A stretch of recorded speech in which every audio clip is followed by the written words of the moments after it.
আলাইকুম, আশা করি সবাই ভালো আছেন। আমরাও ভালো আছি। মিঠু কিচেনে আবার একটি নতুন রেসিপি নিয়ে চলে আসলাম। আমাদের আজকের রেসিপি হবে আমরা মজাদার সিজনের কাঁঠাল দিয়ে কাঁঠালের পুডিং তৈরি করে দেখাবো। তো এখানে আমি গাছ পাকা কাঁঠাল নিয়েছি, দেখতেই পাচ্ছেন। এখন আমি এই বিচিগুলো খুলে নিব। তো বিচিগুলো খুলে ভিতরে যে একটি আঁশের মতো থাকে সেটাকেও খুলে নিতে হবে। তো এভাবে আমি কাঁঠালগুলো সম্পূর্ণই খুলে নিচ্ছি। খুলে তারপর আমরা পুডিংটা তৈরি করব। তো অবশ্যই আপনারা এভাবে এই যে ভিতরে একটি আঁশের মতো থাকে এটা ফেলে দিবেন। তো এভাবে সবগুলো কাঁঠাল আমি এভাবে বিচিটাকে ছাড়িয়ে খুলে নিব। খুলে কিভাবে পুডিংটা তৈরি করব সেটাও দেখিয়ে দিব। তো আপনারা পুডিং করার ক্ষেত্রে আগে বিচিগুলো ছাড়িয়ে নেবেন। তো এভাবে সবগুলো বিচি ছাড়িয়ে নিব। কাঁঠালগুলো আমরা বিচি থেকে ছাড়িয়ে নিয়েছি পুডিং করার জন্য। এখন কাঁঠালের সাথে আমরা কি কি উপকরণ দিব সেটাও দেখিয়ে দিব পুডিং করার জন্য। তো পুডিং করার জন্য লাগছে আমাদের কাঁঠাল, সেটা তো দেখিয়ে দিলাম। আর এখানে লাগবে লিকুইড দুধ। এখানে আমি লিকুইড দুধ নিয়েছি 250 গ্রাম। চিনি নিয়েছি এখানে 2 কাপ। আর লাগছে কর্নফ্লাওয়ার। আপনারা চাইলে আগার আগা পাউডারও দিতে পারেন। আর লবণ যখন আমি জাল করব তখন দিব। তো এখন আমাদের কি কি উপকরণ লাগবে পুডিংটা তৈরি করার জন্য দেখিয়ে দিলাম। এখন এখানে আমি একটি ইলেকট্রিক জগ নিয়েছি, ব্লেন্ডার জগ। তো এই জগে এখন আমি কাঁঠালগুলো ঢেলে নিব। ঢেলে তারপরে ব্লেন্ডার করে নিতে হবে।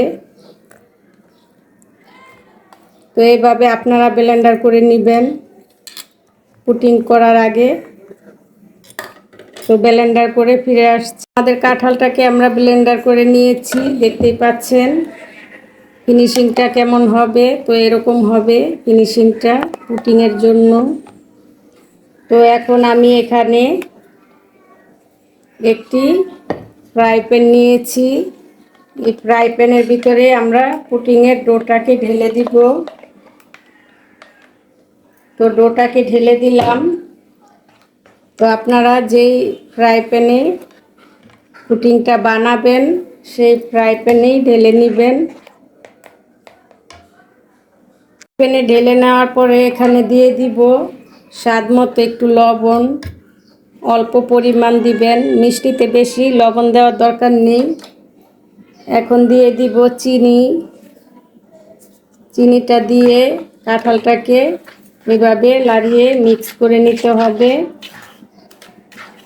যেহেতু কাঁঠালের গায়ে চিনিটা দিয়েছি পানি উঠতে পারে, সেজন্য আমরা চিনি আর কাঁঠাল একত্রে দিয়েই জাল করে নিব। তো এখন আমি সরাসরি চুলায় চলে যাব। রান্না করার জন্য চুলায় চলে আসলাম। চুলায় আমি ফ্রাই প্যানটা বসিয়ে চুলাটা ধরিয়ে দিয়েছি। এখন পুডিংটাকে লাড়ার উপরে রাখতে হবে যাতে তলা দিয়ে লেগে না যায়। তো আপনারা এভাবে পুডিংটাকে লাড়ার উপরে রাখবেন যাতে নিচ দিয়ে লেগে না যায়। আর কতক্ষণ জাল করবেন সেটাও বলে দিব। প্রায় 10 থেকে 15 মিনিটের মতো রান্না করে নিতে হবে, তাহলে পুডিংটা সেট হয়ে যাবে। সঠিকভাবে রান্না করে নিলে পুডিংটা খেতেও ভালো লাগে। তো এভাবে আমি জাল করে নিব। আমাদের পুডিংটাকে 10 মিনিটের মতো রান্না করে নিলাম। এখন আমরা দুধ আর কর্নফ্লাওয়ারটা একত্রে মিক্স করে দিয়ে দিব। তো এভাবে আপনারা 10 মিনিটের মতো আগে কাঁঠালটাকে জাল করে নেবেন, তারপরে দুধ আর কর্নফ্লাওয়ারটা অ্যাড করবেন, তাহলে পুডিংটা ভালো হবে। দুধের সাথে আমরা কর্নফ্লাওয়ারটা অ্যাড করে নিব। তো এখানে আমি কিছু কর্নফ্লাওয়ার নিয়েছি। এখন এই চামচ দিয়ে কতটুক দিব দেখুন। আমি এখানে 1 টেবিল চামচ তো 2 টেবিল চামচ দিয়ে দিলাম এখানে, আর আধা টেবিল চামচ হবে। তো আমরা মোট 2.5 টেবিল চামচ কর্নফ্লাওয়ার দিলাম। এখন এই কর্নফ্লাওয়ারটাকে এভাবে দুধের সাথে মিক্স করে নিতে হবে, তারপরে আমরা কাঁঠালের সাথে অ্যাড করব। এভাবে আপনারা ঠান্ডা দুধ দিয়ে কর্নফ্লাওয়ারটাকে অ্যাড করে তারপরে কাঁঠালে ঢেলে দিবেন, তাহলে কাঁঠালটা জমাতে সাহায্য করবে। এখন এই কাঁঠালের সাথে আমাদের কর্নফ্লাওয়ার যে মিশিয়ে নিয়েছি দুধের সাথে অ্যাড করেছি সেটাও দিয়ে দিব। তো এখন এই যে কর্নফ্লাওয়ার অ্যাড করা দুধটা আমরা এই কাঁঠালের সাথে দিয়ে মিক্স করে জাল করে নিতে হবে, আর সাথে সাথে লাড়ার উপরে রাখতে হবে। তো এভাবে আপনারা লাড়ার উপরে রাখবেন যাতে কাঁঠালের সাথে দুধটা মিক্স হয়ে যায়।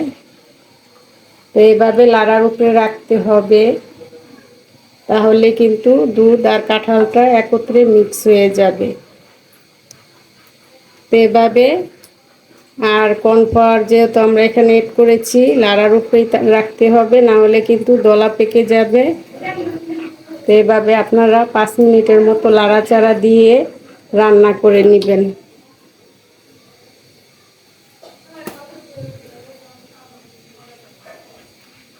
তো এখন আমি 5 মিনিটের মতো এভাবে লাড়াচাড়া দিয়ে রান্না করে নিব আমাদের এই কাঁঠালের পুডিংটাকে।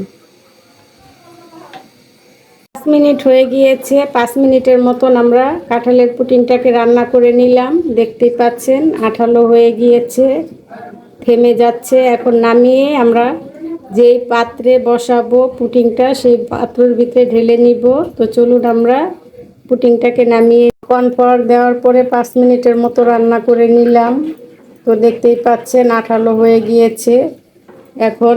তো এরকম হয়েছে। এখন নামিয়ে আমরা বাটিতে সেট করে নিব পুডিংটাকে। আমি একটি বাটি নিয়েছি, এই বাটির ভিতরে এখন আমরা পুডিংটাকে ঢেলে নিব, আর অবশ্যই গরম অবস্থায় ঢেলে নিতে হবে। তো এভাবে আপনারা বাটিতে সেট করে নেবেন। তো দেখতেই পাচ্ছেন আমি কিভাবে পুডিংটাকে সেট করে নিচ্ছি। তো এভাবে পুরোটাই আমি এখন বাটিতে ঢেলে নিব। পূর্ণ পুডিং আমরা বাটিতে ঢেলে নিয়েছি। এখন এই চামিচটা দিয়ে আমি এভাবে একটু সমান করে দিচ্ছি। এখন ফ্যানের বাতাসে রেখে দিব 10 মিনিটের মতো। 10 মিনিটে ঠান্ডা হয়ে গেলে তারপরে আমরা নর্মাল ফ্রিজে রেখে দিব 1 ঘন্টার জন্য। ফিরে আসছি 1 ঘন্টা পর। আসলাম 1 ঘন্টা পর। 1 ঘন্টার জন্য আমরা নর্মাল ফ্রিজে এই যে আমাদের কাঁঠালের পুডিংটা রেখে দিয়েছিলাম। তো এখন আমি একটি নাইফের সাহায্যে পুডিংটাকে ছাড়িয়ে নিব। তো এভাবে নাইফের সাহায্যে পুডিংটাকে ছাড়িয়ে নিতে হবে। ছাড়িয়ে নিয়ে তারপরে আমি এভাবে পুডিংটাকে ঢেলে নিব। তো দেখতেই পেলেন আমাদের পুডিংটাকে আমরা নাইফের সাহায্যে ঢেলে নিয়েছি। মুখটাকে ছাড়িয়ে কতটা পারফেক্ট লোভনীয় হয়েছে আমাদের এই কাঁঠালের পুডিং। পুরোটাই জমে গিয়েছে দেখুন। আমাদের কাঁঠালের পুডিংটাকে এখন আমি কেটে আপনাদেরকে দেখাবো। এখানে আমি একটি চেরি ফল দিয়েছি। এখন এই ছুরির সাহায্যে পুডিংটাকে কেটে নিব। এভাবে আপনারা পুডিংটাকে কেটে নেবেন। তো দেখুন কতটা পারফেক্ট লোভনীয় হয়েছে আমাদের এই কাঁঠালের পুডিং। খেতেও খুবই ভালো হবে। তো এরকম নিত্য নতুন রেসিপি পাওয়ার জন্য চ্যানেলটিকে অবশ্যই সাবস্ক্রাইব লাইক দিয়ে রাখবেন পরবর্তী ভিডিও পাওয়ার জন্য। তো ভালো থাকবেন, সুস্থ থাকবেন, আমাদের চ্যানেলের পাশেই থাকবেন। লাইক শেয়ার সাবস্ক্রাইব কমেন্ট করতে ভুলবেন না পরবর্তী ভিডিও পাওয়ার জন্য। আর এখন বাজারে প্রচুর কাঁঠাল পাওয়া যাচ্ছে। আপনারা বাচ্চাদেরকে এরকম করে কাঁঠাল দিয়ে পুডিং বানিয়ে খেয়ে দেখবেন, খুবই ভালো লাগবে। তো ভালো লেগে থাকলে অবশ্যই লাইক শেয়ার সাবস্ক্রাইব কমেন্ট করতে ভুলবেন না পরবর্তী ভিডিও পাওয়ার জন্য। তো ভালো থাকবেন, সুস্থ থাকবেন। আল্লাহ হাফেজ।